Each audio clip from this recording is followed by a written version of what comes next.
you beat Southampton. But that game, it was not comfortable, was it? Not like today. This is total dominance, total comfortability. Leicester don't even get a sniff. Manchester United win the game by 3-0. Ruud van Nistelrooy signing off in style, seemingly, at Old Trafford. And Mike what's doing his last game as interim head coach. And look at Bruno talking to Alejandro Garnacho after the game. Look, chatting to him. Telling him what he's saying. Telling him, don't worry about the pricks. You're a good player, bro. Look at that talk. Look, he needed it. Yeah. Absolutely, no, they needed it. You know what? I'm in the mood to hate. Did Tottenham lose? Let's actually check some of these other Premier League results. We'll be able to now, actually. So the other Premier League results, Spurs, well, it's not finished yet, but it's in like the 97th minute. Ipswich 2-1 up at the moment as things stand at the Tottenham Hotspur Stadium, Mr. Comedian. You know what? I don't even know what time the game starts. What time's the Arsenal one start? Was it a 4:30 kickoff? Something like that, maybe? Oh, hopefully. Let's check so I can know what I'm doing. Arsenal. I'm such a hater. But whilst KG is doing that, a couple of super chats here.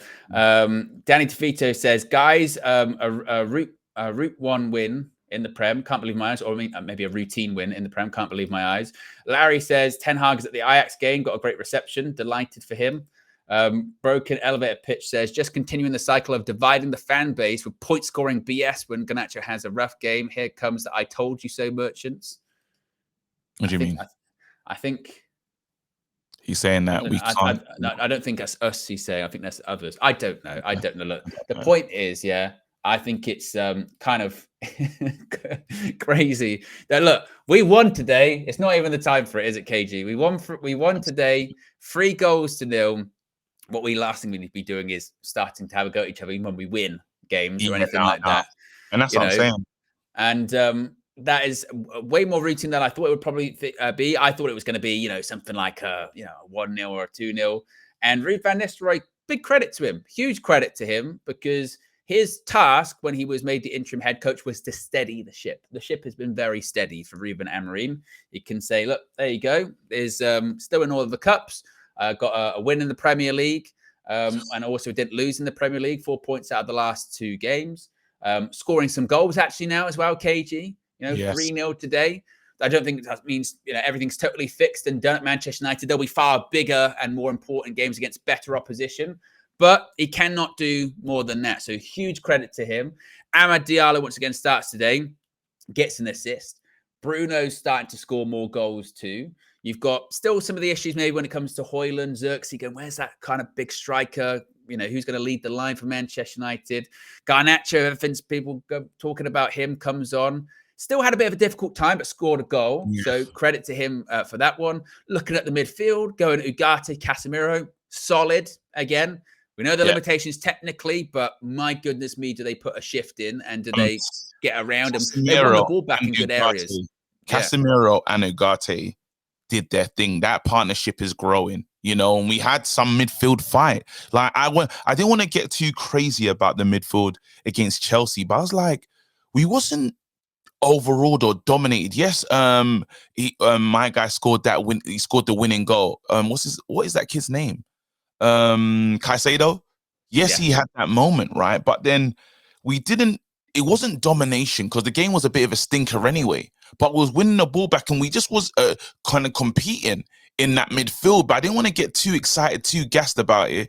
Now you're seeing, I know people got excited about the nutmeg that happened and stuff, but I believe it was in that game until we gave away a silly yellow card because there wasn't tracking back from Rashford and Ugarte couldn't do what he needed to do. But now you're seeing a talent and a boy that is really, oh shit, Bruno got an assist. Now you're seeing a talent that's really developing his game. It's full time at the Tottenham Hotspur Stadium, I believe. And it is Spurs 1, Ipswich Town 2. It's what? It is Tottenham Hotspur 1. I do it in that big, the full-time classifieds. Tottenham Hotspur 1, Ipswich Town 2. Where is that guy gone? I don't know. He was always like, the full-time classifiers, and he goes, the Barclays Premier League. Tottenham Hotspur 1, Ipswich Town 2. So where are we in this? How many points do we have this season now? How many in points? terms of the Premier League table, as things stand right now, Manchester United still in 13th. 0 goal difference though, KG. We're no longer negative. We're on a 0 goal difference. We are level on points with Bournemouth. In terms of Spurs, we're a point behind Spurs, actually. We're not far. And in terms of well, we're 3 points behind Chelsea in 5th. And obviously that depends on what happens. Well, we're 3 points behind Arsenal and Chelsea, by the way, in 5th and 6th. We are not far. And this is what I'm saying. In terms of this is what I say about Ruud, Steady, and the ship. In terms of our position in the table, that hasn't really changed. But had it gone really badly, we could have been out of the Carabao Cup. We could have been still not won a game in Europa League, and we could have been further down the table than we would have been previously. What Ruud van Nistelrooy has done is said to Ruben Amorim, look, things are steady as they can be, given the situation that you come in. You're still coming into a side in 13th from your Manchester United. Like, shit's not great at the moment. But if you can foster something, if you can get Manchester United going and can implement something quickly, like it's there for you. The season is there for you to get up the table quickly. And also, you've got big games coming up soon. You know what I mean? You've got to play Arsenal soon. You've got to play Liverpool soon. You've got to play who else? City soon. Like, there are big games there. And if you can get something out of them, which, look, well, we've seen us play this season, not get too carried away at all. But he steadied the ship. That's the best. He's done a great job. We have to be fair and say he's done a great job. And to end it today, how he has, is really good. Like I'm looking. Keith Thomas has it right. I am looking for a draw from Chelsea and Arsenal. That would be fun. That would be good. Or be 4 points behind them. Imagine how shit we've been. You can go, we're only 4 points off you, and we've been rubbish. 4 points. But then again, like, if I was to choose a team to really challenge Liverpool for the title, I wouldn't mind it being, if obviously we can't be thinking about no damn title, I need someone to compete with. I need someone to compete. I would love it if it was Chelsea, to be honest, because they don't annoy me at all. They don't bother me. Yes, we was Mud Brothers, but again, out of all the teams I could see take Pip Liverpool to winning it, Chelsea doing it would be fine for me. I wouldn't be bothered about that. I don't even care if Sancho's like, yeah, I've got a Premier League medal. I wouldn't care. And also as well, the other part of it is, I know you could probably look at this batch of games that Ruud's, been in charge of as interim head coach, and you could say, well, yeah, he's expected to win those games, but nothing was a given for Manchester United when he took that over. Like, we were saying that about games with Ten Hag going, we should win this one, and we weren't. Yeah. We weren't doing that. We play FC Twente at Old Trafford Europa League, and we'll win today. We're not doing that, So maybe if Ten Hag was still in charge, maybe he would have won all these. Got the same results Ruud did. Maybe, right? The fact is that he was put in a position which was a difficult one to be put in. He's managed to get it's probably today. Actually, today might be one of our sort of best, most complete performances in the Premier League all season. To be honest with you, most complete certainly. Again, it matches our biggest victory in the sense of we beat Southampton 3-0, but that game, that could have been very, very different after sort of 30 odd minutes or so. But today was totally controlled, totally calm against a poor side that you're probably going to expect, they might be in trouble this season. But you've got to beat who's in front of you, and we have not been like that at all. And suddenly, other signings that we got in the summer that maybe people weren't sure about. Obviously, once again, Mazraoui, brilliant, but lots of people now suddenly looking at Ugarte different. Going to tell you what, actually, looking a bit of a monster in net. Ruben Amorim's coming in. Maybe that money is suddenly going to be worth it. And they went too soon. That's all positive. They went too soon on Ugarte, for sure. Yeah. The negativity was like, it was just quick. And I get it. Like, I get his deficiencies. When we got players doing what they are, obviously that's not their job.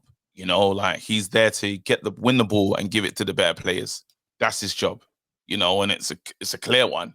So then after doing things where you say, I need you to do this, this, and the other, it's like, well, as a midfielder, you got me as a 6. I'm going to do what a 6 is meant to do, and that's what we're seeing. And hopefully we can elevate it with, when you see him next to Kobe, even at him and Casemiro, was way better. It's better than I saw them in the last one. Yeah, No, definitely. So Eminem with the super chat says, not gonna lie, poor game by Rashi, but I'm so confused on how he's playing. Only crosses and passes to Rasmus. No attempt to shoot or cut in. Amanor says, KG, if Arsenal lose, we're only 3 points behind them. Oh my God. You know, but I think that's when it goes back to, you're talking about Ineos having a decision to make, is I think they did start to have a look at it and go, you know what, like this table, like it's tight, but it's also getting to the point when you don't want people to like the people to start pulling away from you. If we hadn't got results in these last few games, you'd be going, imagine we got 4 points out of the last two. Imagine it was only 2 points. Imagine it, you know what I mean? We'd been, I remember you saying that after one of the games. I think it was the West Ham one. You was like, "We're in relegation form here at the moment." It was relegation form. So he was not winning games, and that thing goes a long way where the team are losing confidence. And you're seeing a team that today played with more confidence than they played with in a long time. Yeah. And you're talking about taking early chances as well, getting a goal early in the game, settling into it, then you're comfortable. They're not having to play as much under pressure. You didn't feel as well, to be fair. And again, it's difficult because I know Leicester, they were really poor. They did nothing today. But game didn't feel as stretched as well. And it also felt like too, talk about Ugarte and Casemiro in midfield, that the biggest difference I saw is that obviously still our passing's not great at points. We give the ball away in stupid areas, but how quickly we won the ball back and didn't allow sometimes those counterattacks to happen, whether it's a cynical foul, whether it's just getting the ball back immediately, that is something that we were just not doing. And maybe at points over these sort of 4 games, it's made us a bit more dull. And we go, oh, Man United, this game's a horrible game of football. But I think Ruud's smart in that regard because he's just sort of gone, look, again, I've just got to steady the ship. I've just got to get through these games, pick up points. Not pretty on the eye, but let's just do what we can. And say to people like Casper and Ugarte, you guys are ball-winning midfielders. Go win the ball, right? That's it. go win the ball. And Casemiro was looked after the ball a little bit better this time. You know, sometimes it's the early round the corner one. Today was a better game. I enjoyed the whole 90. You know, the first half, the job was done. I know there's that thing about obviously getting onto the players, the ones that didn't score, but the other players stepped up, so it's not the time for that in this one. Are you with me? Like the other players did what they needed to do, so you can rest knowing that's what you saw today. You know, rest knowing that's good. Like we're stepping. We can head in the right direction for Ruben Amorim to come in. Like he can only say thank you to Ruud for good service. Now I'll take it from there. Yeah, exactly. I'm happy for that, man. We've got over 2,100 people watching. We're currently at close to 1,800 likes. If you haven't already, click the like button. Be also sure to subscribe. As you can see, less than 200 subscribers to go into 182,000. Super chat here says, shout out Ruud van Nistelrooy. He could see Dallow's fetish for getting managers sacked, rearing his ugly head, and subbed him before he could do any serious damage. Not a fan of Dallow, clearly. Where else we at? I think we're quite with super chats too. KG the comedian, are you doing a hate along? You seem busy at work there. I'm actually doing it. Yeah, I just set up the stream. So there you go. KG will be doing a hate along on his channel. So we'll wrap things up quickly. I didn't think I had it, but you're right. You said you may find this. It's the game today. It's winning. Made me feel a bit better, and then I can just be a prick to Arsenal, and that's fun. There you go. That's how KG just likes to live in general, really. So yes, there you go. Big up to everyone that's tuned in. A reminder, as we said at the beginning of the stream, and we'll mention once again right now, the stream is brought to you by Fail Forward, which you can see on the sidebar, and beneath KG and myself are both wearing the Fail Forward apparel today. You can scan the QR code or click the link in the video description. It's also pinned in the chat. You can go to the Fail Forward website, use the code UnitedViewFF. That's United View FF. Fail Forward. You get 20% off your next purchase just in time for the holiday season. In addition to that, a reminder also, Flex is going to be live on Omelette later on this evening at 7 p.m. discussing all of the fallout from the game against Leicester, the victory against Leicester today. So join him on the Omelette app. You can scan the QR code, join him on there. You can have your say as well. You can chat to him. You'll get lots of people on, and it'll be a lot of fun. So be sure to download the Omelette app. I'm going to be live for the full-time view, an abridged version of the full-time view, so members can call in and have their say. KG will also be doing the hate-along. Once I finish that, I'll send all the viewers the way of KG, the comedian, as well. Mate. There you go. You're welcome, mate. So big up to everyone that's tuned in, and we'll be back. I'll tell you what, our record's getting better on these match views, KG. We're so good. Yeah. Owen, honestly, because we had a bit of a stinker midweek, but we're good at this. Yeah, we've got the KO match views. It's what the people want. The KO match views is what people want. Anyway, guys, we're out of here. Have a good one. Peace.